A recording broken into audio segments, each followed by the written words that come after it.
I was in Pakistan. I got a tip that that Al-Qaeda, a group of mid-level Al-Qaeda fighters, was meeting every single day in a coffee shop at 10 o'clock in the morning.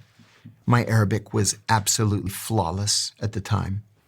And so I had a bushy beard that I grew for operational reasons. Can I hear some of your Arabic? Yeah. Tasharraf b'mariftak. It's nice to meet you. Or Bismillah ar-Rahman ar-Rahim, Alhamdulillah, Malik Yumadin, Rahman ar-Rahim. So I bought an Arabic newspaper and I went to the coffee shop and I just sat there. And sure enough, at 10 o'clock, the four of them came in.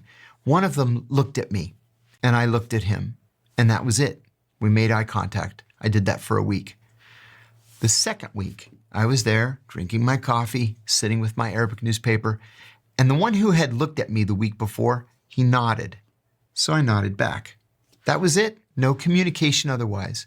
The third week, I'm a regular now. He recognizes me.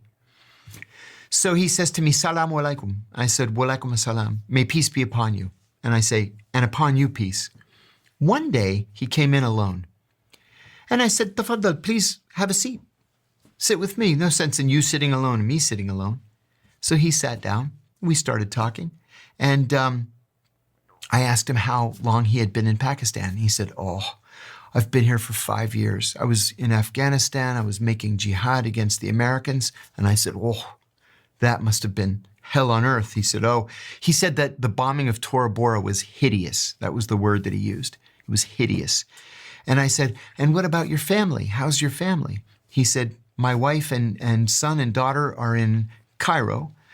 I've never met my son. He was born just after I left to make jihad. I said, I'm so sorry. And he said, yes, I'm lonely and I want to go home. And we continued this relationship.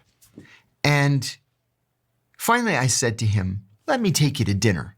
Let's get out of the coffee shop. The truth was I didn't want one of his friends to walk in and see us. So we went to a restaurant for dinner. And I said, listen, there's something that I haven't been truthful with you about.